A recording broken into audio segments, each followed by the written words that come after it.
Compañeros, vamos a empezar. Disculpen los problemas para ingresar a esta clase, pero ya estamos acá. Mi nombre es Ramón Flores y el tema es inflamación.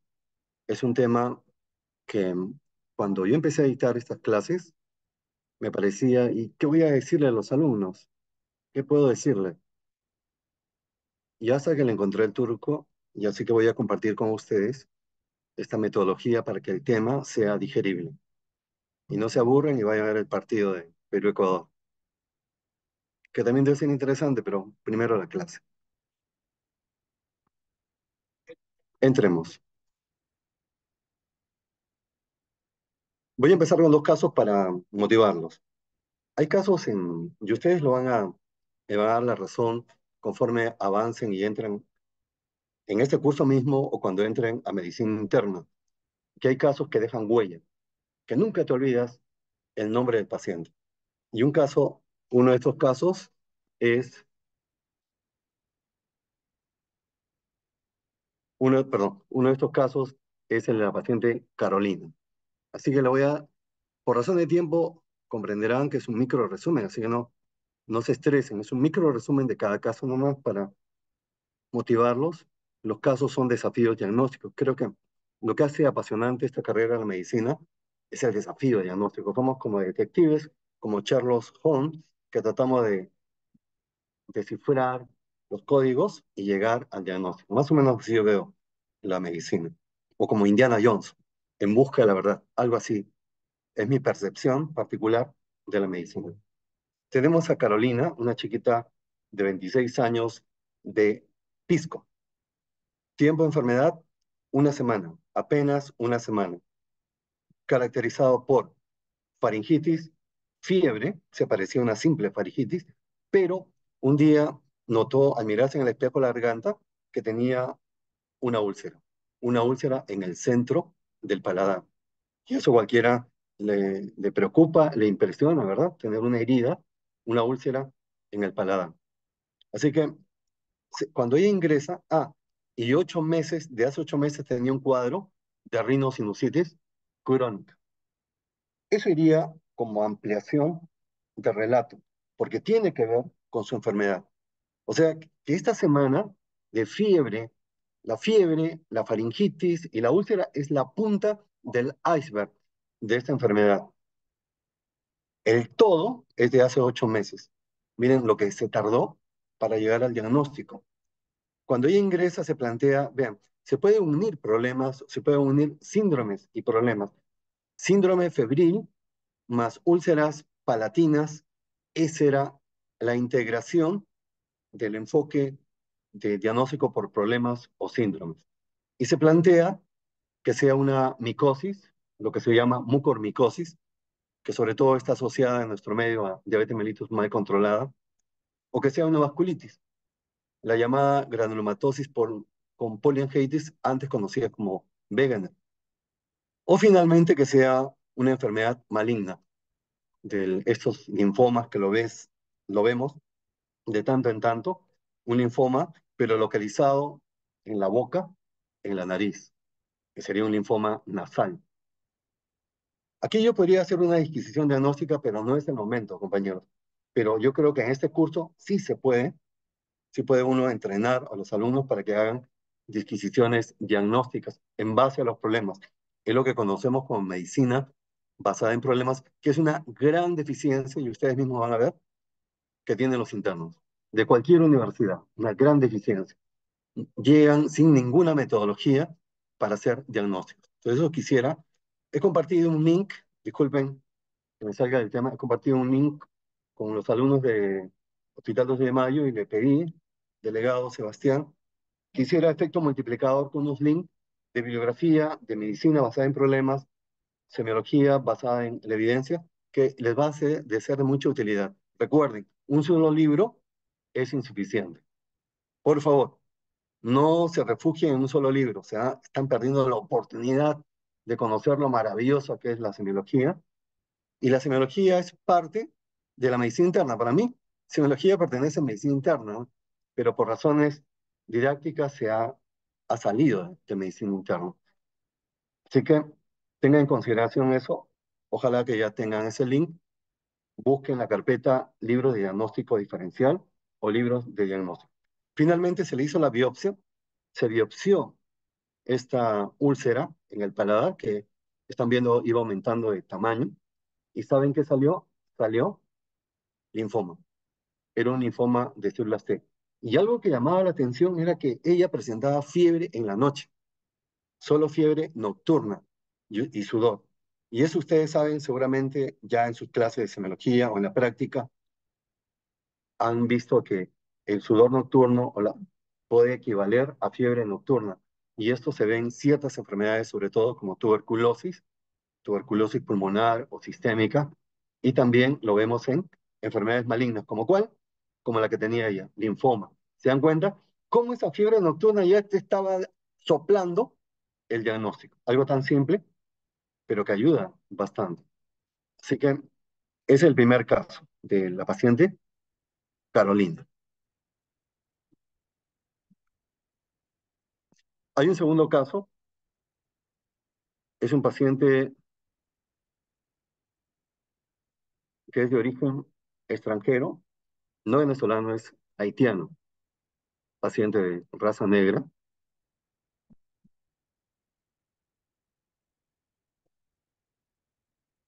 Benson, es el nombre, Benson, el paciente de raza negra. ¿Qué pasó con Benson? Les cuento así rapidito también. Benson, un joven de 32 años, que trabajaba en discotecas, sonidista. Un día presentó esas lesiones que están viendo en su pantalla. A ver si uno de ustedes me dice el diagnóstico, sería muy bueno, como está descrito, múltiples vesículas dolorosas y de base eritematosa, y de base eritematosa, y que seguían una distribución muy peculiar, así en línea, iban por toda la cara interna del miembro inferior derecho, creo. ¿Quién me puede decir qué diagnóstico sospecha? A ver, colaboren. Lesiones vesiculares distribuidas en forma lineal y dolorosas, dolorosas. ¿Quién me puede ayudar? Si me están escuchando. Vamos, esta es semiología general. Supongo que me están escuchando, ¿verdad? Doctor, ¿podría ser quizá sífilis, una enfermedad de transmisión sexual? Un virus. Claro, es un ITS, pero es un virus. ¿El Herpes herpes zóster? zóster? Claro, eso es. ¿Y cómo la sacas? Uno, porque es dolorosa, y el otro por la que está distribuido en un dermatoma. Entonces, en este caso, es ya no el herpes simple, ¿no? El que da en los labios o en los genitales, o puede dar en el cerebro también, una encefalitis, sino este es el herpes zóster. Seguramente han escuchado. Herpes zóster, que donde las lesiones siguen el trayecto de un dermatoma. ¿Y cuál es el agente etiológico? El virus varicela zoster. O sea que le puede dar a cualquiera de los que hemos tenido varicela. Pero no quedó ahí la cosa. Ahí no quedó la cosa.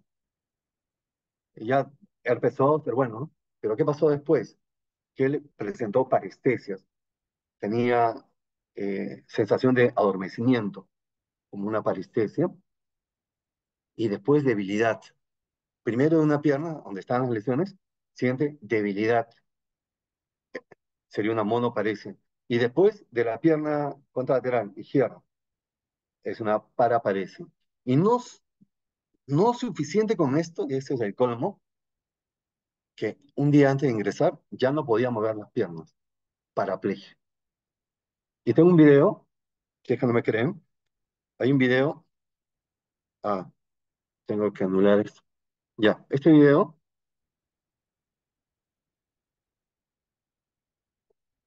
ahí está examinando el signo de Babinski para ver si la lesión de primera neurona estaba ausente. Ahí ustedes van a observar cuando está presente, una hiperextensión del primer ortejo.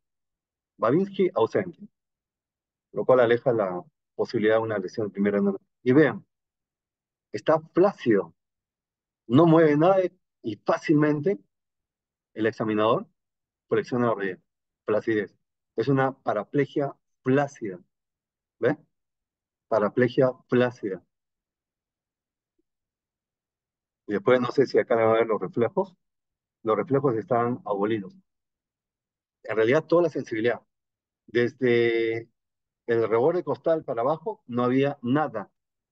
¿Cómo se llama eso? Lo van a ver en el capítulo penúltimo del sistema nervioso que yo lo coordino todavía por ahora, que se llama nivel sensitivo.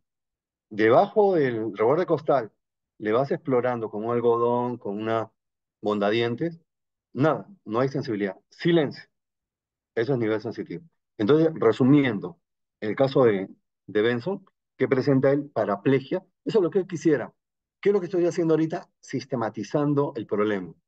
En la medida que tú aprendas a sistematizar el problema, más fácil, te lo aseguro, vas a llegar al diagnóstico.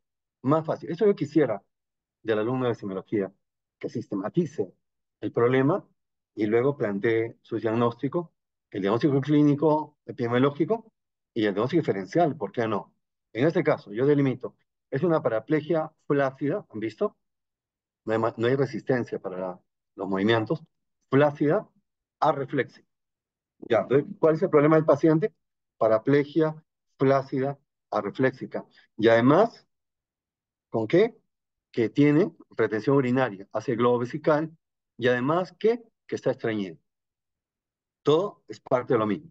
Entonces, todo eso, compañeros, me permite plantear el siguiente problema. ¿Qué está presentando el paciente Benson?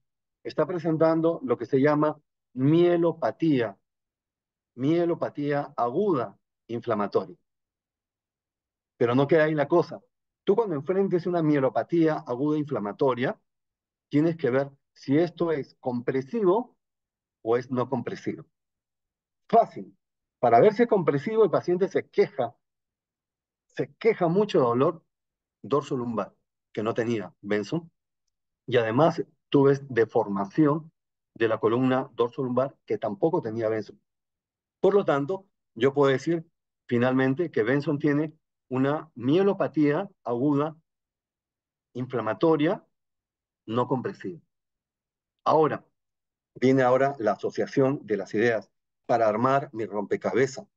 ¿Cuál es la causa de este problema de Benson? Mielopatía aguda, inflamatoria, no compresiva. Yo planteo, compañeros, mielitis transversa.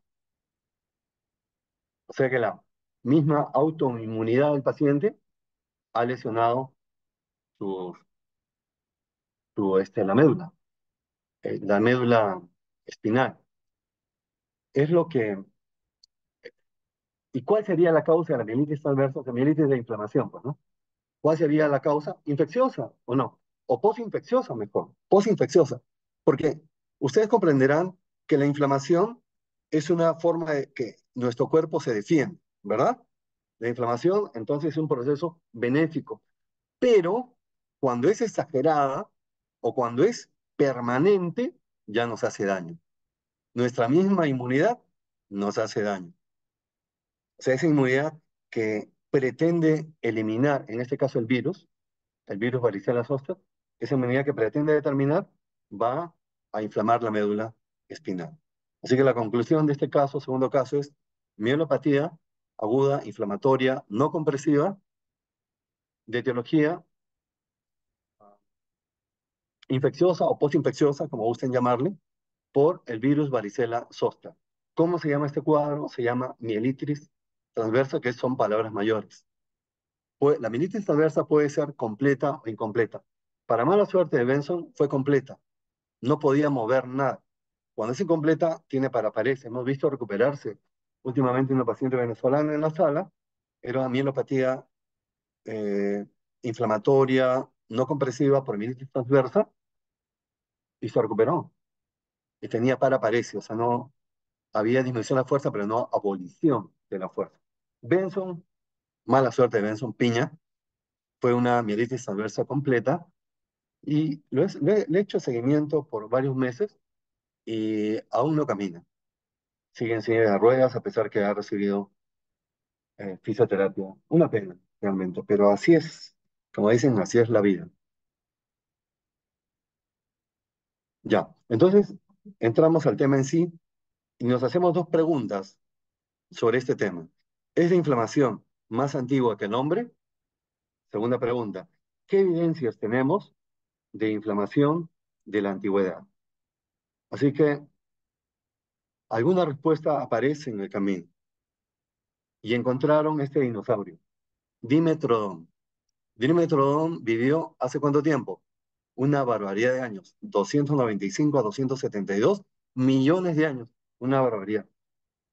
Bien, lo encontraron en Estados Unidos, en Texas, me parece que a fines del siglo XIX o a inicio del siglo XX, y los científicos, siempre curiosos, observaron lo que está señalando la flecha, que en una de estas espinas, que la columna está, tiene unas espinas que sobresalen, como una corona, y vean acá unas espinas, estas espículas óseas, que está presentando una lesión. Entonces hicieron los cortes pertinentes y un estudio anatomopatológico. ¿Y qué encontraron? ¿Qué creen que encontraron? Osteomilitis. Este dinosaurio, Dimetrodon, de hace 295 a 272 millones de años, ¿qué tenía? Una enfermedad infecciosa, una infección del hueso, que se conoce como osteomielitis. Por lo tanto, podría estar contestando o aportando a poder absolver la primera pregunta. ¿Es la inflamación más antigua que el hombre? La respuesta es sí. Y en este caso, es una inflamación infecciosa. Listo. Ahora, entramos a lo que es la definición. ¿Qué es inflamación? Yo le pido a los alumnos que hagan sus esquemas, que hagan sus algoritmos. Hay un libro que recomiendo, es dos libros en realidad. Funk, está en inglés, sobre algoritmos en medicina, y otro de diagnóstico diferencial de Lazo, autor español. Deberían leerlos, por favor, y deberían aplicarlos. En cada problema que encuentren, edema, disnea, ictericia, am, hematuria, cada problema, compañeros, deberían tener sus esquemas, sus algoritmos. Le va a servir muchísimo para salir adelante en esta carrera y marcar la diferencia. Creo que la idea no es eh, ser competitivo, ¿no? Porque eso genera estrés y te enfermas. Ustedes son jóvenes, pero igual, uno debería ser competente. Uno debería inmiscuirse, comprometerse con esta carrera, porque en tus manos está el futuro de un paciente, de una persona. En tus manos, en tu decisión. Cada día como médicos tomamos decisiones. Le voy a dar este antibiótico, le voy a pedir tal examen, y eso depende que el paciente no quede con secuela, que se recupere pronto y que no muera. Miren, ¿qué tal responsabilidad tienen ustedes o tendrán ustedes al haber adoptado esta carrera de medicina en cualquier especialidad? Entonces, ya desde ahora, ustedes están en pañales, como se dice, pero desde ahora deben tener conciencia, comprometerse con esta carrera. Eso quisiera también, que lo tomen en cuenta. Bien, entonces vamos, en los esquemas empezamos con definición. Es una reacción de todo un complejo vascular, linfático, tisular, y que esta reacción va a ser desencadenada por agentes, agentes físicos, químicos, infecciosos, que pasamos a detallar. Físicos, los golpes de calor. En Estados Unidos, en Europa, o acá nomás en Piura, hacen tremendo, llegan hasta una temperatura insospechada, 40. Hablan de personas, tres personas que estaban en un parque en Estados Unidos, murieron por golpe de calor, ¿se dan cuenta? Ahora, obviamente que hay una situación de vulnerabilidad, claro, de fondo, ¿no? ¿Y cómo fallecen? Eso lo llaman golpes de calor. Es un agente físico. Después, agentes químicos. Tenemos el alcohol. Nuestro país, lamentablemente, es un país donde se consume demasiado alcohol. Nosotros creo podríamos salir más fácilmente adelante si no tuviéramos ese vicio del alcohol. Eh, Está bien, pues, para para la fiesta, claro, ¿no? Pero eso de estar tomando alcohol todos los días ya no es estable. Y justo el exceso de alcohol, el alcoholismo, llamemos tal cual, alcoholismo crónico, puede llevar a un daño cerebral. Claro que sí, un daño cerebral. Y este daño cerebral se llama encefalopatía de Wernicke. Y hay una triada. Eso también le recomiendo a los alumnos que se aprendan las triadas, que se aprendan las tetradas, porque ayudan muchísimo, por lo menos para iniciar el enfoque de un paciente, del diagnóstico de un paciente. A ver si me acuerdo la triada. Es un paciente que viene por ataxia.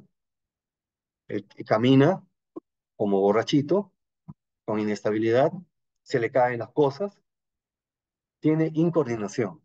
Eso es ataxia.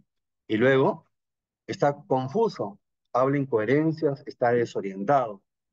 La desorientación aparece primero en tiempo, después en espacio y finalmente se desorienta en persona. Es lo último que desaparece, la orientación en persona. Y por último, de la tríada, son movimientos anormales de los ojos, lo que se llama nistagmo. Eso ya van a aprender ya en el penúltimo capítulo, nistagmo. Simplemente le digo la tríada. Repito, ataxia, confusión mental y nistagmo. Warning. Y le pides una resonancia, habrá lesiones hiperintensas. Ahora, agentes biológicos, los agentes infecciosos.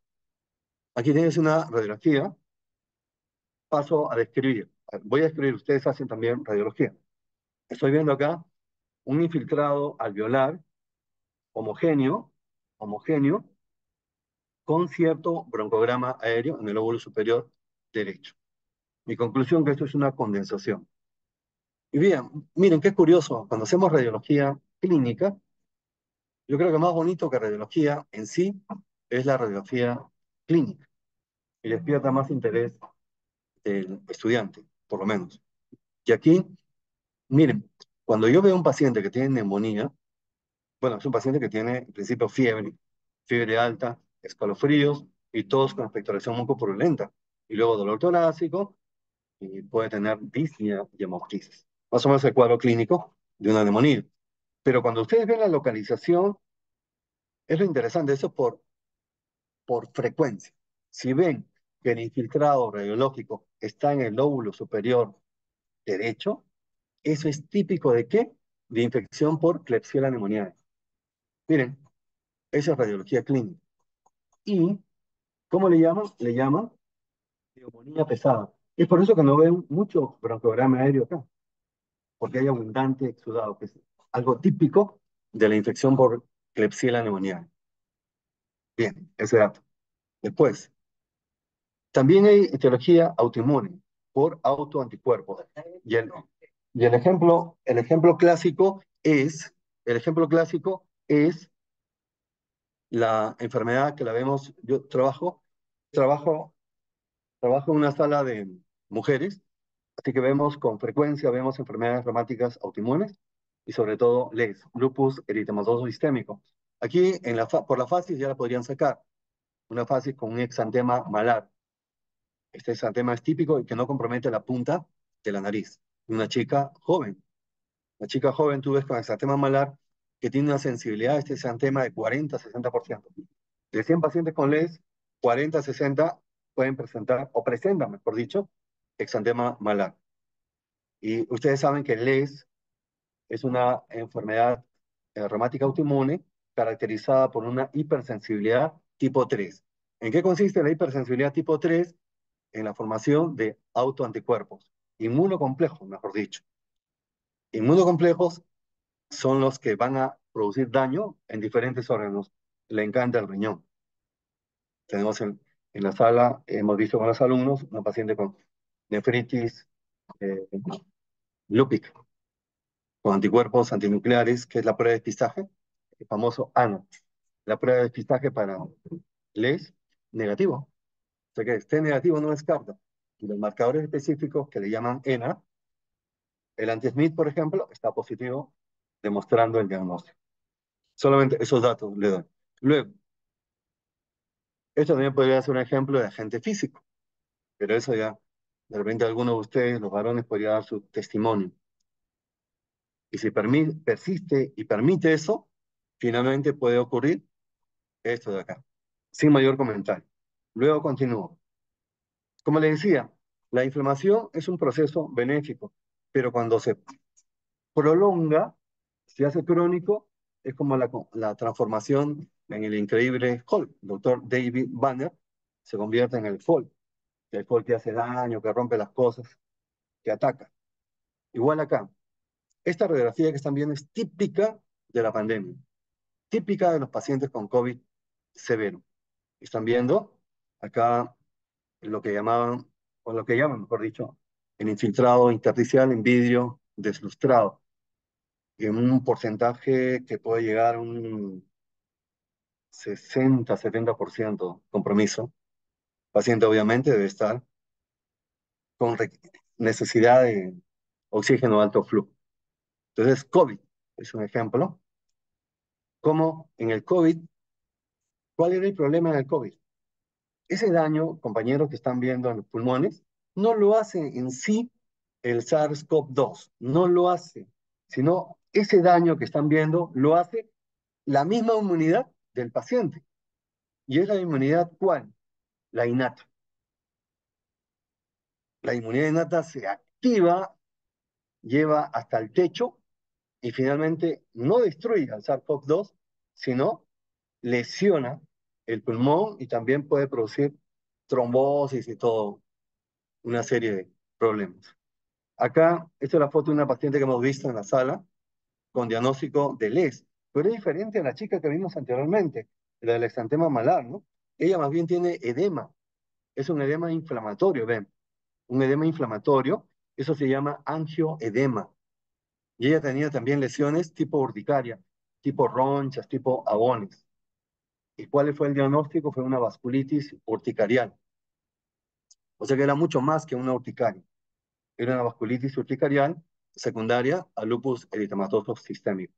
Lamentablemente ya cuando salió de alta y salió del seguimiento, la paciente ya nos abandonó, falleció.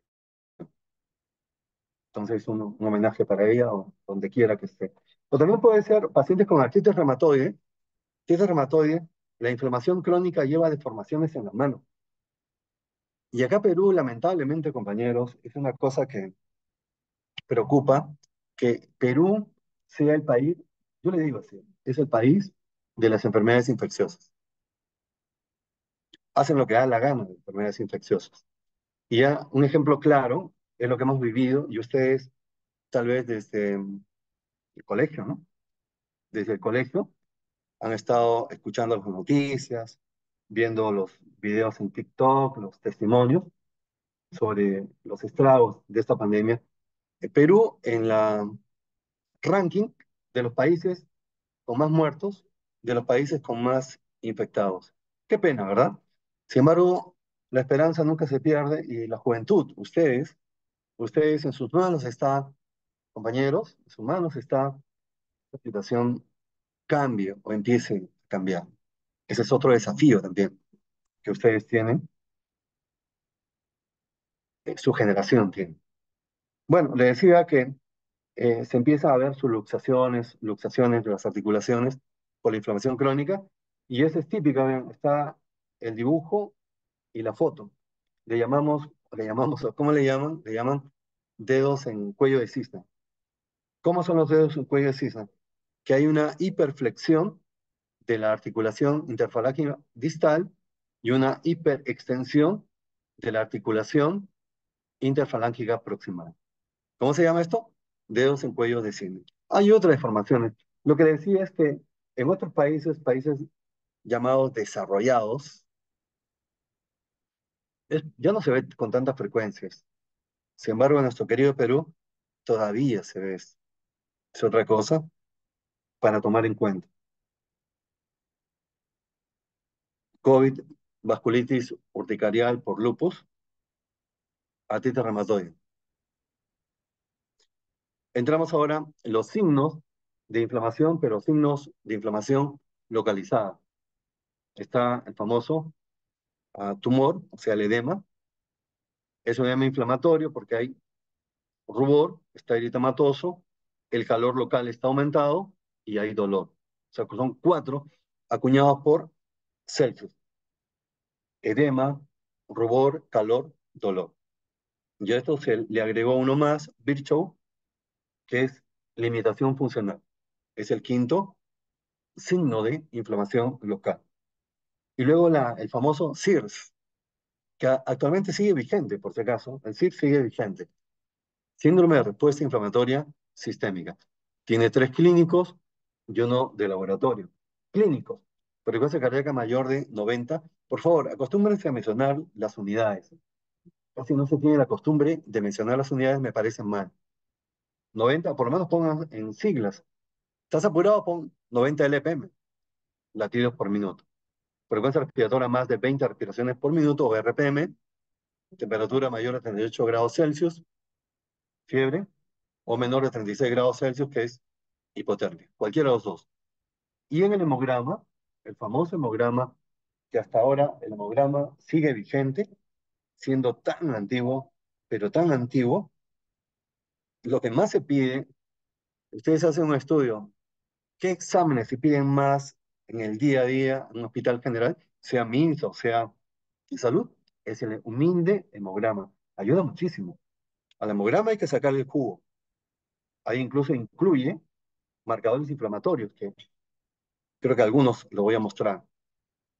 Busco leucocitosis, más de 12.000 por milímetro cúbico, ojo, leucopenia, menos de 4.000 por milímetro cúbico, los leucocitos, o las formas jóvenes, los abastonados, los neutrófilos abastonados, más del 10%. Si tengo dos criterios, sea uno laboratorio o uno de clínico o dos clínicos, estoy haciendo mi diagnóstico de SIRS. Ahora, no todo SIRS está ocasionado por una infección. No, no, no. Neumonía, vimos en antes. ¿Puede dar SIRS? Claro. Puede dar SIRS y puede dar sepsis. Ah, pero también puede dar una pancreatitis aguda que con más frecuencia es biliar, o sea, se da con más frecuencia en las mujeres. Vean cómo estoy interpretando, cómo estoy utilizando la filiación. Para eso la filiación.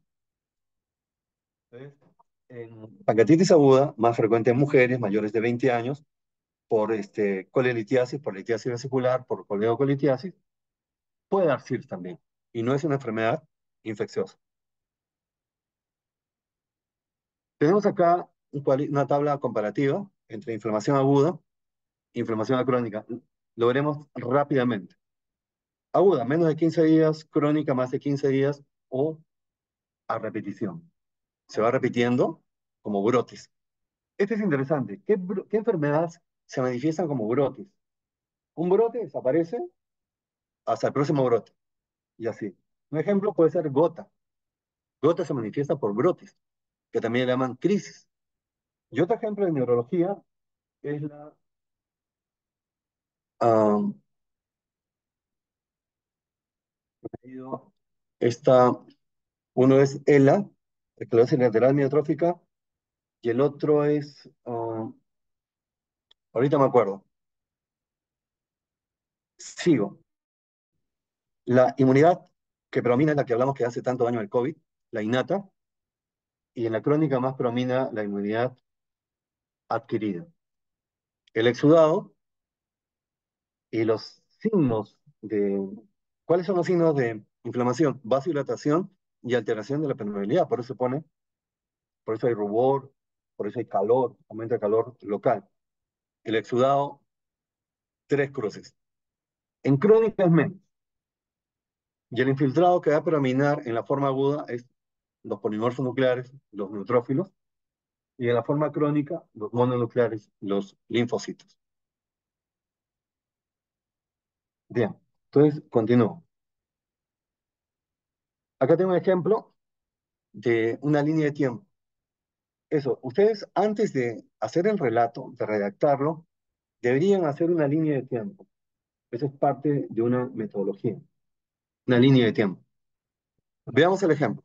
Dice acá, es el ejemplo de la paciente que vieron con angioedema, Claudia, me acuerdo su nombre, Claudia, que ya no está en esta dimensión.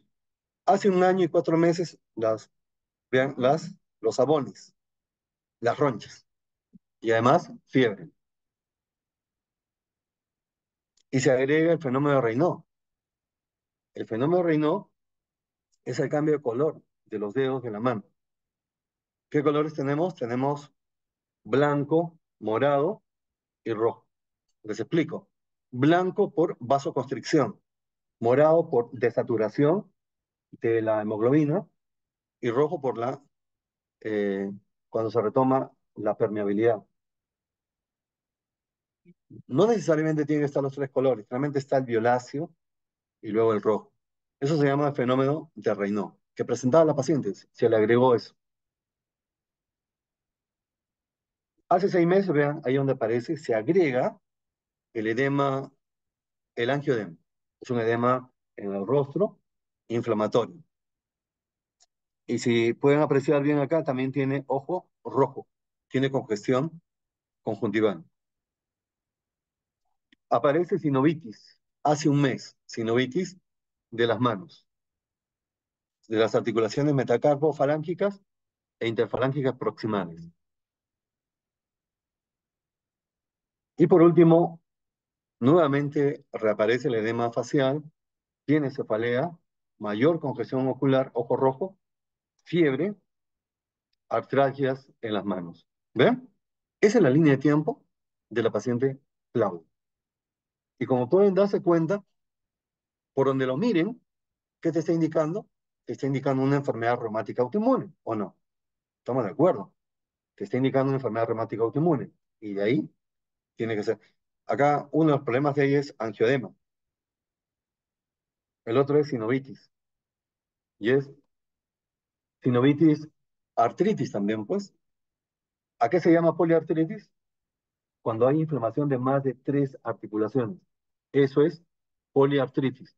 Más de 3 articulaciones. Sobrado tiene más de 3 articulaciones. O sea, ¿qué tiene ella? Una poliartritis. Ahí tienes que ver si es crónica o aguda. Es crónica cuando tiene más de 6 semanas. Eso ha sido hace un mes. Hace un mes, entonces es aguda todavía. Hasta 6 semanas es aguda y más de 6 semanas es crónica. ¿Qué estoy haciendo? Estoy nuevamente delimitando el problema. O sea, ¿se dan cuenta? No es lo mismo poner síndrome articular, poner poliartritis aguda o crónica. Es diferente. Y cuando, insisto, cuando mejor aprendas a delimitar el síndrome del problema, más fácil vas a hacer la orientación diagnóstica y vas a perder menos tiempo. ¿Y quién es el mejor médico? ¿O quién pretende? No existe el mejor médico. Pero ¿quién pretende ser el mejor médico? El que está preparado para hacer el diagnóstico más temprano, incluso en escenarios atípicos. Porque los escenarios típicos, casi todos lo reconocen. Pero uno tiene que estar preparado para escenarios atípicos también. Y una vez que haces el diagnóstico oportuno, el manejo será oportuno y la expectativa de solución del problema, la evolución del paciente, el pronóstico del paciente será mejor. Esa es la idea. Bien, entonces ya he presentado la línea de tiempo de la paciente Claudia.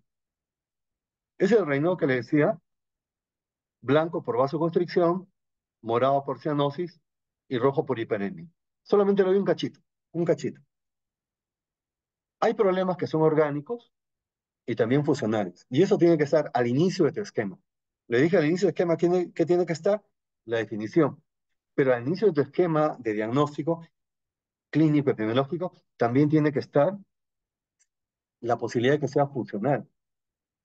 Entonces tú me preguntas, pero ¿y cómo sé que este reino es orgánico, que generalmente está asociado a enfermedades reumáticas autoinmunes, como lupus o como esclerosis sistémica, o es funcional, asociado a migraña? O sea, hay una chica que he visto en algunas oportunidades, una chica de la Científica del Sur, que se preocupaba porque sus dedos se ponían fríos y se le ponían morados cuando ella se estresaba.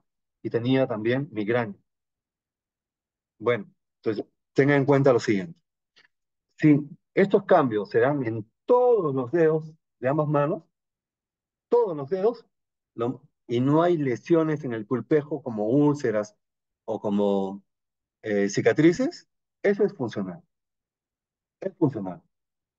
Pero si no se da en todos los dedos, ya hay lesiones en el pulpejo, eso es orgánico, ponte las pilas, ponte las pilas. Puede ser una esclerosis sistémica. Pero el funcional no lo dejes también, ¿ah? Por si acaso, no lo dejes. Ya lo mandarás a que le haga una capiloscopía. Capiloscopía es un examen relativamente nuevo que lo hace el traumatólogo, o el dermatólogo, y te va a decir si hay un patrón que te permita predecir que en el futuro ella va a desarrollar esclerosis sistémica. ¿Ven? Así es más o menos la cosa. Continúo. ¿Sí? Se presentan el 80% de enfermedades. Antes se le decía tejido conectivo, ahora se le dice enfermedades reumáticas autoinmunes. Bien, acá hay otro esquema, eh, urticaria con angioedema. Urticaria con angioedema. Lo vemos rápido. También es más o menos el tiempo que dan para la artritis. Más de 6 semanas crónico, agudo menos de 6 semanas. Entonces se presenta como abones. Ahora, ojo, tú puedes decir, ah, bueno, es una urticaria, pues por un alimento te produce alergia o un medicamento. Pero cuidado, acá le voy a enseñar cuándo debe sospechar que no es una simple urticaria, que puede ser una enfermedad reumática o autoinmune. Ponemos, si es una urticaria con o sin angiodema o es un angiodema sin urticaria. Y no voy a mencionar todo, por si acaso. Tengo que buscar medicamentos, los AINES, por ejemplo, algunos alimentos, picaduras de insectos, etcétera, etcétera. Enfermedad tiroidea, claro, con o sin angiodema. Ahora bien, ¿cuándo es sospechar que no es una simple urticaria? Cuando las ronchas, los sabones persisten o vuelven a reaparecer. Dice, caramba, muchos episodios de ronchas, de urticaria. Ahí tienes que ponerte las pilas. ¿Cuándo sospechar? Si las ronchas duelen. Una urticaria de ronchas no duele. Si en una urticaria el color de la roncha es rosadito. En cambio, si está botando un color violáceo, uy, sospecha una vasculitis. O si evolucionan dejando manchas, manchas hipercrómicas. En una urticaria no sucede eso. O si también hay síntomas sistémicos. Tiene además artritis, tiene artralgias o está con orina hematúrica, orina espumosa. Ahí hay que sospechar que sea una vasculitis urticarial que puede estar asociada a una enfermedad reumática autoinmune como es. ¿De acuerdo? Eso es más o menos lo que yo quisiera de ustedes, que hagan este tipo de enfoques, que hagan ustedes mismos sus láminas. Más rápidamente todavía esto de la poliartritis crónica. Dijimos que es crónica cuando tiene más de 6 semanas, aguda menos de 6 semanas. Entonces, ¿cómo hago mi enfoque de artritis? Me pregunto, ¿es mecánica o es inflamatoria? Mecánica, entre comillas, no inflamatoria. ¿Qué ejemplo? Artrosis, también llamado osteoartritis. ¿Qué características tiene esta, esta poliartritis? Es que el dolor empeora cuando el paciente hace sus actividades. Hace sus actividades, tiene más dolor, incluso limitación. Y se alivia, ah, voy a descansar, ah, me alivia el dolor. Eso es más para una eh, artritis mecánica. Y rigidez matutina de manos, es decir, a levantarse, despertarse. Hay pacientes que no pueden flexionar sus dedos, están entumecidos sus dedos y demora, se soban y demora varios minutos y ustedes tienen que preguntarle cuánto demora, porque si demora menos de 15 días, eso es mecánico. Vamos ahora a la inflamatoria. ¿Cuándo consideras como inflamatoria? Es lo contrario. El dolor empeora con el reposo, se alivia con el movimiento y vean, la rigidez matutina de manos más de media hora. Y tú me preguntas, ¿y a qué se debe esa rigidez matutina de manos? ¿Qué sucede en la noche? ¿Qué sucede en la noche? Sucede que no hay movimiento de los dedos, ¿verdad? Y al no haber movimiento de las manos se puede generar edema. Edema eh, periarticular. Y ese es el edema finalmente que va a producir la rigidez matutina de manos. Yo creo que hasta ahí estaría bien esta lámina, para no darle demasiada información. Hasta ahí está bien. Continúo. Acá vamos a hacerlo más rápido porque son ciencias básicas, pero necesitamos repasar un poquito de ciencias básicas, que esta figurita de bellas damas y con varios números, lo tomé de una propaganda que antes daban por señal abierta. Aparecían unas chicas bellas y con un letrero grande y unos números. Bueno, yo veía a las chicas bellas y veía los números y realmente no me acuerdo qué promocionaban. O sea que no era muy efectiva, que digamos, por lo menos con mi población objetivo, no era efectiva. Pero dice acá, interleuquinas, marca el 1, 12, 17 y descubre la inflamación. Y efectivamente, esas son las citoquinas más proinflamatorias. La interleuquina 1 que se va a originar en los macrófagos, en los monocitos, y es una de las más proinflamatorias. También, como ustedes saben, se encarga de la fisiopatología de la fiebre. Interleuquina 1, 6, factor de necrosis tumoral y la prostaglandina 2, fisiopatología de la fiebre. También tenemos la interleuquina 12, que a su vez tienen relación con otras interleuquinas. No quiero entrar tanto en detalle, solamente mencionarlas. Interleuquina 23, la familia de interleuquina 17, que tiene que ver con la 21 y con la 17. ¿De acuerdo? Eso. Básicamente recordemos que familias 1, 12, 17. Proinflamatorias. Después el complemento. El complemento es básico en la inflamación. Como dice acá, es fundamental en el desarrollo de reacciones inflamatorias. Es básico el conocimiento de complemento. El sistema de complemento constituido por aproximadamente 20 proteínas y que va a ser un nexo, un enlace, un link entre el sistema innato que ya hemos mencionado y el adaptativo. Acá tenemos las vías, ustedes se acuerdan, las vías de complemento, la vía alternativa que se relaciona con la inmunidad innata, la vía clásica se relaciona con la inmunidad adaptativa y las vías de las lectinas. La alternativa está ligada tanto a la vía clásica como a la vía de la lectina. Este esquema lo he tomado del libro de Mail, que también está en el pool de libros que le he pasado el link para que puedan descargarlos. Es excelente libro y ustedes me parece que ya han hecho inmunología, o sea, es simplemente para que recuerden lo que han aprendido en su curso, o de repente cuando hicieron inmunología no le tomaron tanta importancia, pero la inmunología, compañeros, es clave para poder destacar como médicos, cualquiera sea tu especialidad, te necesitas saber inmunología. De acá, esta lámina, le he tomado este libro y prácticamente en forma fabulosa resume las funciones del complemento. Veamos. Uno, quimiotaxis.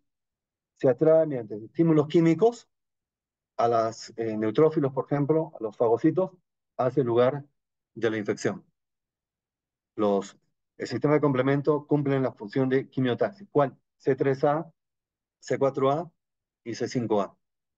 Otra función, opsonización. Es decir, el complemento presenta el microbio, lo presenta al fagocito para que pueda destruirlo. Esa es opsonización a cargo, por ejemplo, de C4B. Otra, lisis. Hay un complemento que destruye directamente el agente infeccioso. Qué interesante, ¿verdad? Es el C5b 6789, también llamado complejo de ataque de membrana. Después, y también otra cosa, hemos hablado de esta enfermedad frecuente o relativamente frecuente en el sexo femenino, en las mujeres jóvenes, de LES, lupus eritematoso sistémico. Cuando tú quieres ver la actividad de una enfermedad como LES, dices, pídele complemento, C3 y C4, pídele complemento, y van a estar bajos, C3 bajo, C4 bajo. Esta disminución, este consumo de complemento, ¿qué te está indicando? Actividad de LES, actividad de la enfermedad reumática autoinmune, como LES. ¿Por qué? Porque una de las funciones de complemento es depurar inmunocomplejos. Y como dije al inicio, ¿cuál es el mecanismo por el cual, el tipo de hipersensibilidad por el cual se manifiesta el sistema o el es tipo 3, mediada por inmunocomplejos. Y el complemento se encarga de depurar. Así que si hay un exceso de complementos por inmunocomplejos por la actividad del va a haber mayor trabajo, mayor chamba para complemento, que va a tratar de depurar la mayor cantidad de inmunocomplejos y se consume. Así que tenemos, repito, el consumo de C3, C4 indica actividad del ¿Algo más? Nada más. Luego tenemos la molécula de adhesión, reconocemos algunas, las caterinas, selectinas, integrinas y las inmunoglobulinas en general. Las caterinas sirven para unir célula con célula. Esa es la caterina. Las integrinas sirven para unir la célula con la matriz, con el piso. Y las selectinas atraen a determinados lugares a las células. Vamos a ver hay dos tipos de respuesta inmune. Tenemos la respuesta celular. Y la respuesta celular se necesita, para que se inicie la respuesta celular, se necesita que la célula presentadora de antígenos, que es un macrófago especializado, presente el antígeno, que sería esta bolita que está en movimiento. Y a través de esta que parece un diapasón, el complejo mayor de histocompatibilidad. Una vez que la célula presentadora de antígeno presenta el complejo mayor de histocompatibilidad, a través del complejo mayor de histocompatibilidad presenta el antígeno, ese es el estímulo para que el linfocito T helper 0 se convierta en helper 1 y ahí empieza todo. El helper 1 empieza a producir citoquinas como interleuquina 2 que activan los macrófagos y también activan los linfocitos T citotóxicos. Esta es la respuesta celular a cargo de linfocito helper 1. En cambio, la respuesta humoral se da el mismo proceso, pero en este caso el linfocito T, por asma, por ejemplo, sería un ejemplo asma, el linfocito T se convierte en helper 2. Ya no helper 1, sino helper 2. Y el helper 2 estimula a los linfocitos para que se conviertan en células plasmáticas. Y las células plasmáticas se encargan de producir inmunoglobulina E. Listo, esto ya hemos repasado inmunidad celular, inmunidad humoral. Veamos la línea de defensa ante un ataque microbiano o viral. La primera línea de defensa se llama iniciación a través de los macrófagos. Y hay macrófagos, como pueden ver este dibujo también tomado del libro de Inmuno de May, hay macrófagos en todos lados. Y los macrófagos constituyen, repito, la primera línea de defensa que aparece así al instante. Ingresa el microbio y al instante aparecen a empezar la lucha. La primera línea de defensa. Y la segunda línea de defensa son los polimorfos nucleares, que aparecen ya luego de algunas horas. 3, 4 horas recién aparecen los polimorfos nucleares. Miren, solamente menciono algunas. En el cerebro, las células de la microglia. En el pulmón, macrófagos alveolares. En el hígado, las células de Kupffer. Y así, etcétera, etcétera. Eso pueden revisarlo luego. Y pueden revisar el libro. Entonces he tomado un videito, lo he cortado. Me pareció interesante, didáctico, de cómo, en este caso, la hiperglicemia va a alterar la inmunidad. Pero primero creo que tenemos lo que sucede normalmente. Perdón. ¿Qué es lo que sucede normalmente? ¿Ven? Acá está. Entonces, tenemos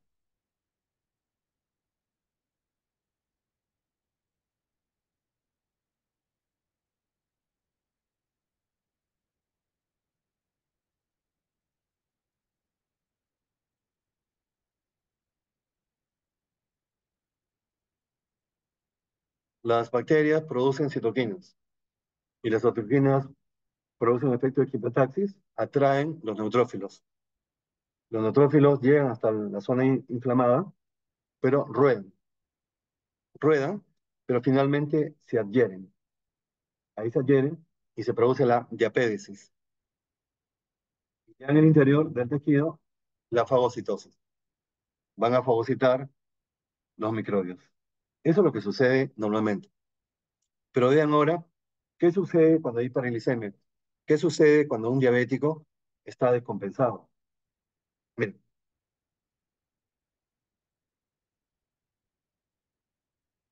creo que es en la siguiente. Acá. ¿Qué sucede?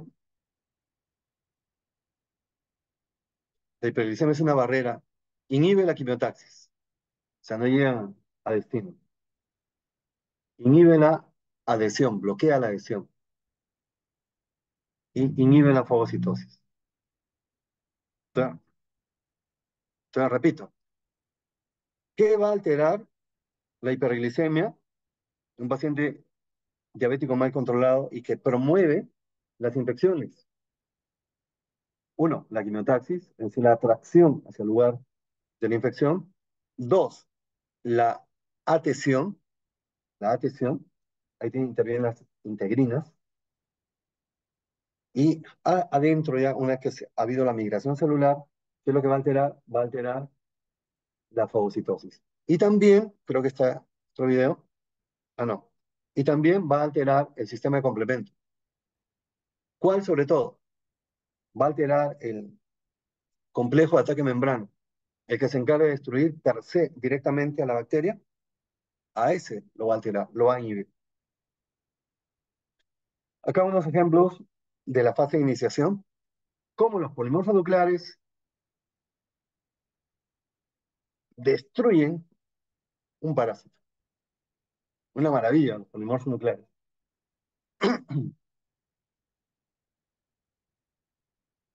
Hacen leña del parásito que se ha osado invadir el organismo. Eso es una eh, segunda línea de defensa, perdón. Primero macrófagos y segunda línea de defensa los polimorfos nucleares. Y acá unos ejemplos. En mi sector, en la sala San Andrés del Hospital 2 de Mayo, tengo unas hojas de monitoreo que son alimentadas, entre comillas, por los internos, los residentes y por uno mismo. Doy tiempo. Y que me ayudan muchísimo para toma de decisiones, porque puedo ver mentalmente, perdón, las curvas, qué sucede con, vamos de frente a lo que nos interesa. Ingresa con 23.934 leucocitos. Luego va disminuyendo y cae a 7.320. Y luego hace un poco y baja. Ahora, obviamente eso con antibióticos. Está indicando una buena. ¿Cuándo esperas la respuesta al antibiótico? De 3 a 5 días. ¿Cuándo es que cae? No, no veo bien la fecha, pero más o menos por ahí es. Y mira, los bastones. Al inicio están aumentados los bastones, ¿o no? ¿Estás viendo ahí? O sea, hay una tendencia a la dirección izquierda, lo cual te indica que la inflamación, en este caso por la infección, está en su punto. Cuando hay desviación izquierda, está en su punto la enfermedad infecciosa. Pero en este caso también los segmentados están aumentados. ¿Qué quiere decir? Que es una enfermedad por lo menos subaguda, que se ha reagudizado, porque están aumentados las formas segmentados y también los bastones. Vean cómo ha caído los linfocitos. Eso es inmunidad ablativa. ¿Cómo es lo que producía el COVID? El COVID producía una gran linfopenia. Incluso consideraban la linfopenia como un indicador de mal pronóstico del COVID. Pero la buena noticia es que tú combates la infección, en este caso, combates la infección. Mira qué pasa con los linfocitos, cómo van aumentando. ¿Ves? Es posible recuperar esa inmunidad tan venida a menos, dándole un tratamiento oportuno. Y nosotros encontramos que los monos, he visto bibliografía de los monocitos. Yo les diré que ahí en medicina interna, en hospitalización, nadie le presta atención a los monocitos y enfermedades bacterianas. solamente en enfermedades virales, como vuelvo al ejemplo de COVID. Pero hay que prestarle atención a los monocitos.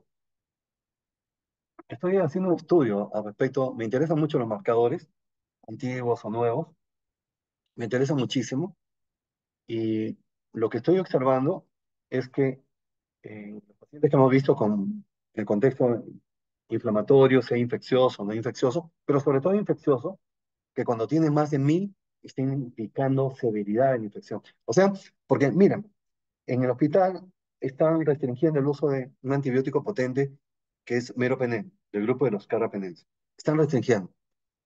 Así que tenemos que buscar argumentos para que el infectólogo dé pase para el uso de este antibiótico potente, amplio espectro. Y creo que parte de estos argumentos es enseñarle, mira, los monocitos más de 1000, es el criterio de severidad.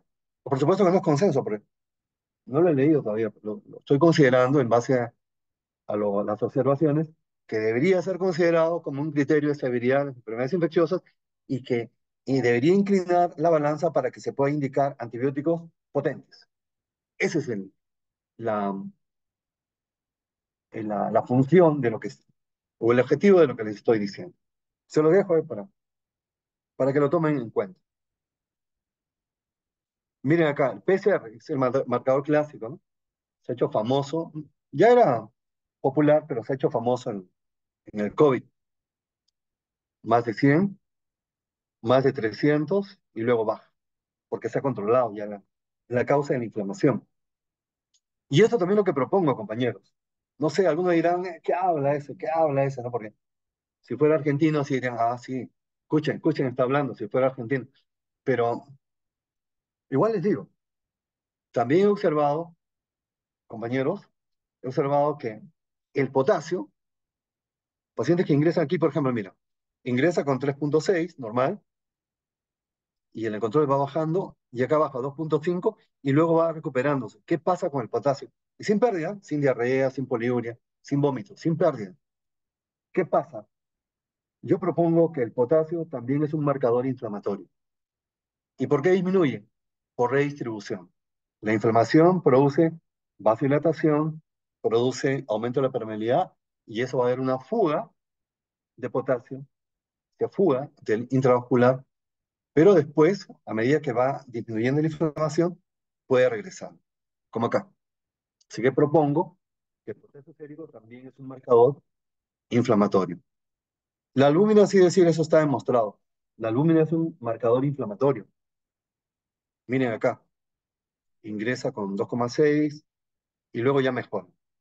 Creo que debe haber una a veces donde ingresa normal. Por eso te dicen que la albúmina no es un buen indicador del estado nutricional. ¿Tiene hipoglucemia? Ah, está mal nutrido. No necesariamente. ¿Por qué? Porque la albúmina también puede disminuir en un contexto inflamatorio. ¿Por qué? Tú me preguntas por qué. ¿Por qué la albúmina disminuye en un contexto inflamatorio? Muy simple. Repito, nuevamente, ¿qué hay?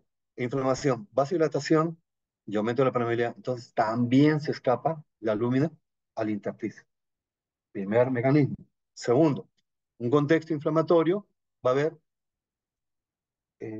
hipercatabolismo, consumo de albúmina. ¿Por qué? Decimos que esto no es carencial. ¿Por qué? Porque la albúmina, compañeros, la albúmina dura, la vida media de la albúmina es 21 días. O sea que en 2 días no va a caer la albúmina, ¿te das cuenta? Por más que no coma adecuadamente, no tiene por qué caer porque sigue circulando hasta 21 días. Pues cae, ¿por qué? Fuga, se escapa, cae, ¿por qué? Por hipercatabolismo. Así que, conclusión, la albúmina es un marcador inflamatorio negativo, ¿sí? Disminuye. Y este de acá también me interesa, que estoy haciendo el estudio, con gamma glutamina transpeptidasa. Es impresionante esto. ¿Por qué, compañeros? No sé, para los de repente pocos que me están escuchando, simplemente quiero compartir mis experiencias, porque no todo lo que se dice de lo que he leído en los libros, también lo que estoy encontrando en los mismos estudios que uno realiza, eh, compartiendo con ustedes, de repente se despierta el interés para hacer una investigación al respecto.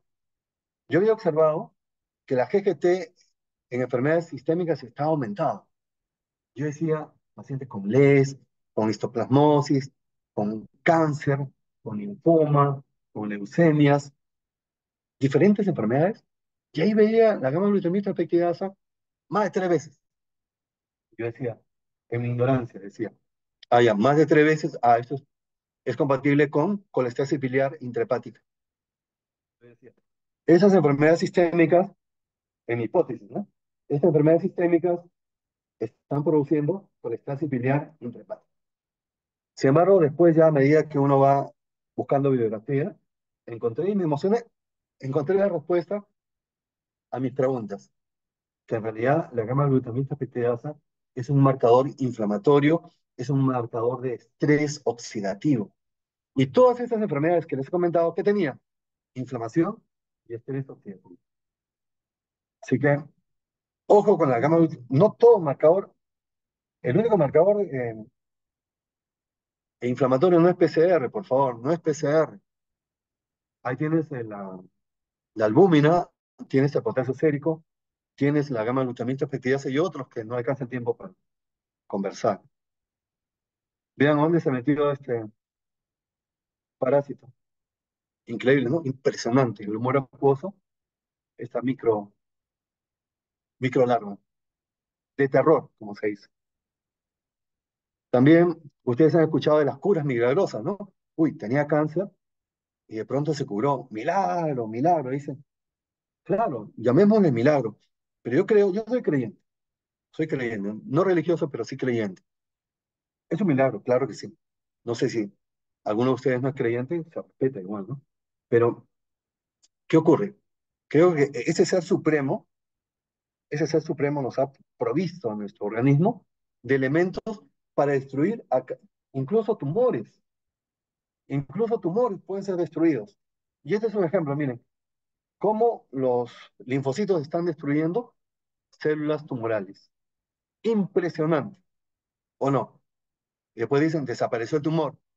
Claro que es un milagro, porque el ser humano es un milagro. Dijo el gran Einstein, dijo, tú puedes tomar lo que sucede en la vida o todo lo que sucede en esta vida como un milagro, o puedes no tomar que nada es un milagro, que todo es un milagro, que nada es un milagro. Yo prefiero tomar lo que sucede es un milagro. Y lo que estamos viendo ahí en su pantalla, para mí es un milagro, pero todo surge de una fuente universal, bueno, para los que son creyentes. Y después tenemos la etapa ya, esa es la consolidación, monocitos, linfocitos, tercera línea de defensa, y la cuarta línea de defensa son la resolución, eosinófilos, monos, linfos, fibroblastos. Ahí queda la cicatriz. Se resolvió, pero quedó la cicatriz. Tuvo tuberculosis, se ganó la batalla, pero quedó la cicatriz. Tuvo COVID, severo, estuvo en UCI, a punto de morirse, salió adelante, pero queda los estigmas de daño pulmonar, ¿o no? Depende de quedado con EPI. Ya, pero lo importante es que sobrevivió, ¿no? Entonces, ahí los fibroblastos, la cicatriz, ya es la etapa de resolución. Cuando está vencido, la batalla. Dice el gran filósofo Emerson, que alguna vez lo leí, cuando era joven, así como ustedes, cuando buscaba respuestas a las preguntas que se hace un joven, encontré al filósofo Emerson, que dice, no hay nada dulce que no tenga algo de amargo, ni nada amargo que no tenga algo de dulce. Brillante, brillante. No todo es absolutamente bueno, en este planeta por lo menos, o no todo malo es absolutamente malo. Y un ejemplo aquí claro, dice, los helmintos, que son palacios, que no sirven para nada, sino para hacer daño, para anemizar, para producir diarrea crónica, ¿no? Sin embargo, los helmintos también tienen algo bueno, que dicen, los helmintos son supresores del proceso proinflamatorio inmunológico. En otras palabras, las infecciones hacen que disminuya el riesgo de enfermedades autoinmunes. ¿Qué? Eso también para tomarlo en cuenta. Sin embargo, la vida es compleja. La vida es compleja, compañeros. ¿Por qué? Porque el dengue, que también es otro problema acá de salud en nuestro país. Dengue, el virus del dengue, también puede desencadenar enfermedades autoinmunes. LES puede desencadenar LES. Dengue puede desencadenar LES, perdón. Dengue puede desencadenar síndrome de Sjögren, artritis reumatoide. O sea que tiene de las dos caras de la moneda. O puede disminuir el riesgo de la enfermedad reumática autoinmune o puede desencadenar. Así de compleja es la vida. Pero ahí le doy el dato. Ya quedan pocas láminas. Sepsis ya en el año 2016 cambió. En pocas palabras, sepsis es cuando hay disfunción orgánica ocasionada por infección y que puede amenazar la vida. Eso es sepsis ahora, a partir del año 2016. Ya no voy a comentar cómo era antes, pues, ¿no? Y tenemos este score, SOFA, el Quick SOFA, SOFA rápido, 3 parámetros. Le tomo la presión, busco hipotensión, veo el Glasgow, si está disminuido, alteración mental, y si la frecuencia respiratoria está en 22 a más. Si tiene dos de estos criterios, ya desarrollo todo un SOFA, todos estos exámenes que ven acá, para ver si realmente es sepsis. Y shock también cambió el concepto de shock.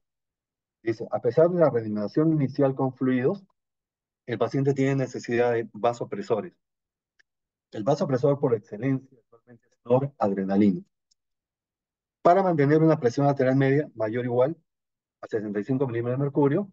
Y ojo con esto, el lactato también está tomado como un criterio para shock, un lactato mayor de 2. Justo en la mañana revisamos con los compañeros del grupo una paciente que sufrió una agresión, una herida por arma de fuego, hizo un hemotórax y hizo un infarto. Hemotórax y un infarto de miocardio. Pero una chica joven, sin factores de riesgo para trombosis.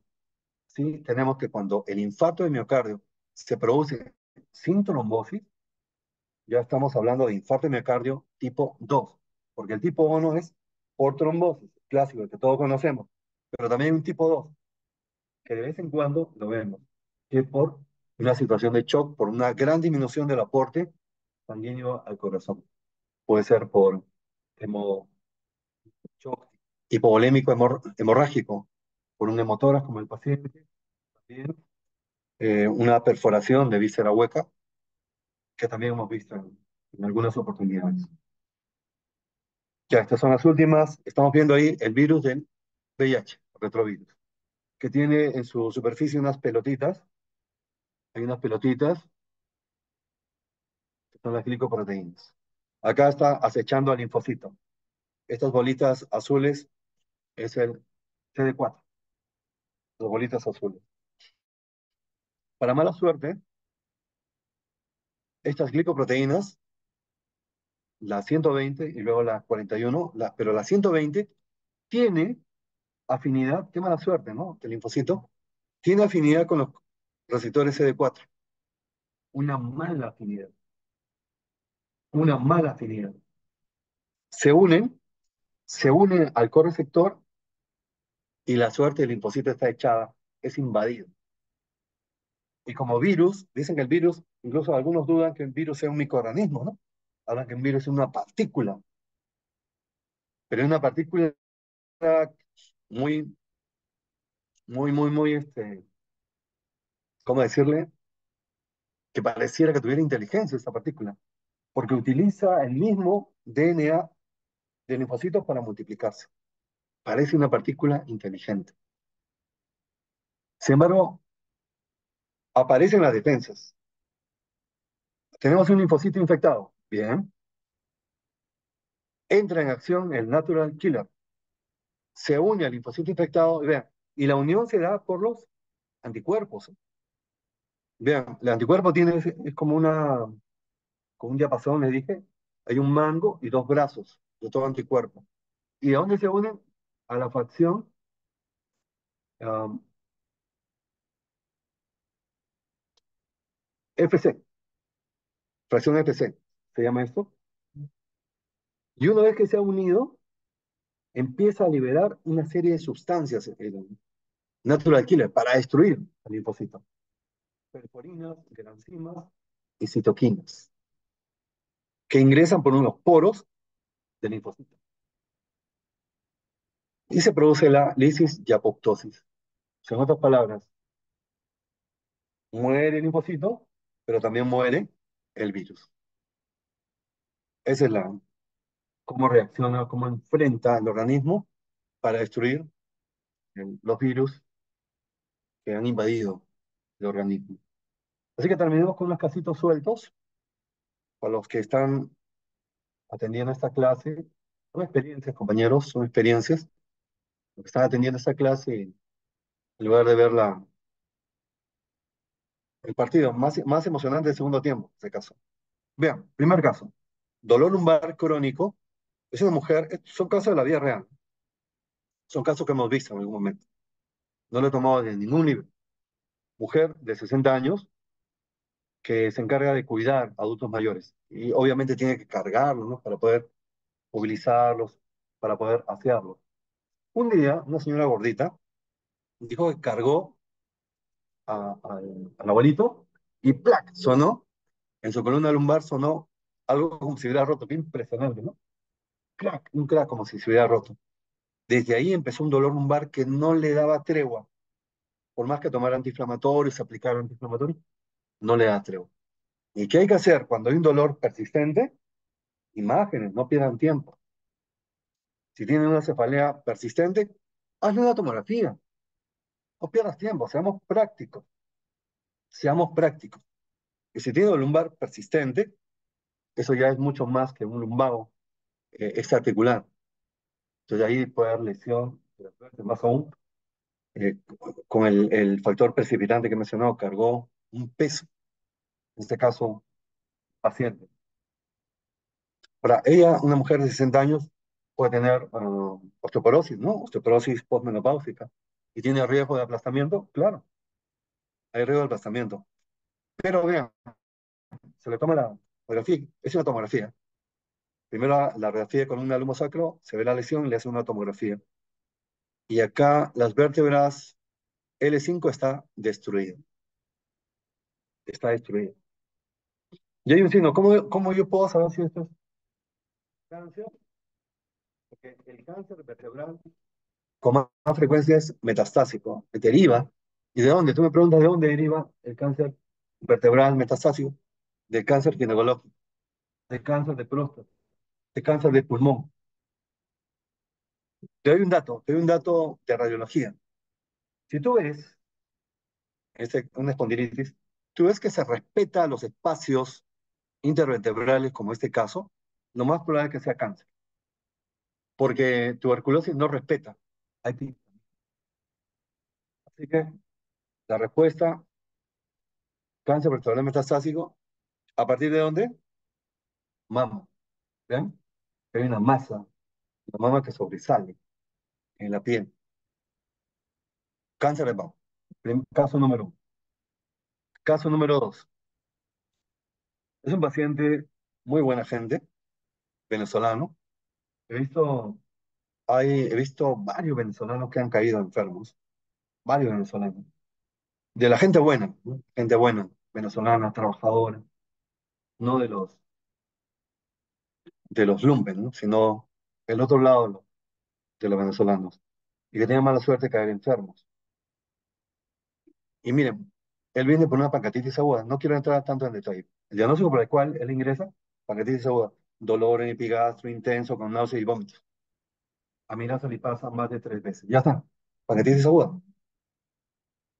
Ah, pero no tenía cálculos. Entonces había que buscar otras causas. No estaban determinadas las causas de la pancreatitis. Pero no es por rajar, compañeros, no es por rajar del colega, porque ¿cuál es el deporte favorito del médico asistente? Es rajar del otro. Es otra cosa que ustedes no deben permitirse. Ustedes que son la gente nueva, no rajen, colega, no rajen, porque igual van a rajar de ustedes, o sea, no, sin comentarios, no voy a comentar, pero sí lo podemos exponer a manera que no se repita, ¿no? Esa es la idea, de manera que no se repita. Entonces, ¿qué pasó? Cuando ya estaban pensando en hacer un procedimiento llamado colangio pancreatografía retrógrada. Le pide una placa de tórax y apareció, esta es la tomografía, pero en la placa aparecieron dos masas periféricas, así como dos naranjitas, simétricas, ¿eh? Y dice, "Y caramba, ¿y esto? Ah, y el paciente tenía hipercalcemia, y más bien una pancreatitis aguda, sobre todo severa, el calcio baja, no tiene por qué subir. A veces si tienes esa pancreatitis, con hipercalcemia, sospecha un hiperparatiroidismo primario, por ejemplo. Pero él no, para esa edad es difícil, ¿no? Entonces, no está explicado. Probablemente se plantea que esa hipercalcemia ha llevado a pancreatitis aguda. Puede ser. Ahí se puede explicar fisiopatológicamente. Vean, entonces se ve mejor en la tomografía. ¿Y saben qué fue, compañero? Plasmocitomas. Esas masas eran plasmocitomas. ¿Cuál fue el diagnóstico del paciente? Después, ampliando el relato, porque es bueno ampliar el relato. Cuando tú tienes un diagnóstico confuso, yo aprendí de residente, un diagnóstico confuso empieza desde cero. Nuevamente, muchachos, hay que reunirnos. Presenten nuevamente la historia para ver qué datos nos faltan. Hay que hacerlo, porque si no, caes en un círculo vicioso y no llegas al diagnóstico. Empezamos desde cero. Cuando te peleas con tu enamorada, dices, amor, empecemos desde cero, ¿no? Y a veces es la solución. Y viceversa también. El diagnóstico fue mieloma múltiple. Mieloma múltiple. Es una neoplasia, una discrasia de células plasmáticas, un cáncer hematológico. Hay una triada, volviendo al tema de aprenderse las triadas de mieloma múltiple, es dolor óseo. Se queja de dolor lumbar, por ejemplo, dolor óseo, más baja de peso y anemia. Y sobre todo en varones mayores de 60 años, como que estamos viendo en la foto. Ahí hay que sospechar el mieloma múltiple. Hay mucho más que hablar, pero con eso suficiente. Y lo último que le decía, que hay infecciones acá que pueden desencadenar enfermedades autoinmunes. Miren, tienes la infección por citomegalovirus, puede dar síndrome antifosfolipídico. La infección por Epstein-Barr, mononucleosis infecciosa, puede dar LES. No voy a mencionar todo. La infección por bacterias puede dar artritis reumatoide. Incluso hay reportes de infecciones de peridentarias, no sé si han leído, peridentarias, eh, están en el bolo de causas o gatillantes de artritis reumatoide. Y eso como ejemplo. Sin embargo, eh, tenemos que considerar que tú tienes un paciente con dengue, para terminar, ya, tienes un paciente con dengue. ¿Tiene qué tal marcadores para artritis reumatoide? No significa que tenga artritis reumatoide por si acaso, pero sí significa, no necesariamente, pero puede ser que sí, ¿no? Pero no necesariamente es artritis, sino que ese paciente tiene riesgo o va a tener mayor riesgo de desarrollar futuro artritis reumatoide. Así que no lo pierdas de vista. No lo pierdas de vista.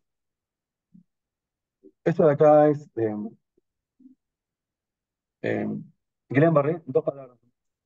Parálisis flácida arrefléxica ascendente y que en nuestro país se debe a infección viral por enterovirus. Y, y se debe pues que tienes ahí el enterovirus. Hay una respuesta autoinmune contra el enterovirus, pero que termina dañando la cubierta de los nervios periféricos, que es la mielina. Es una enfermedad desmielizante. Por último, miren esto de acá. Es un paciente con hematuria. ¿Ven? Acá la hematuria macroscópica. ¿Y qué le encontraron en la citoscopía? ¿Ven? Que aparecen estos fragmentos que se desprenden, que parecen de cemento. Son cálculos. ¿Ven? Cálculos así aplanados como si fueran de cemento. Sí, que no son cálculos como uno puede imaginar, sino son como planos, como placas. Por último, para terminar, para los que todavía están acá, en otra de mis búsquedas, cuando era joven, así como ustedes, para tener una base filosófica, también leí a Facundo Cabral. Muy bueno, Facundo Cabral. Si no han leído, léanlo. Facundo Cabral te dicen, el que hace lo que ama está benditamente condenado al éxito, benditamente condenado al éxito, que llegará cuando deba llegar, porque lo que debe ser será y llegará naturalmente. Brillante, Facundo. Muchas gracias, compañeros. Hasta la próxima. Muchas gracias, doctor. Gracias a todos ustedes. Gracias, doctor. Muchas gracias, Muchas doctor. gracias. Gracias a ustedes por su tiempo.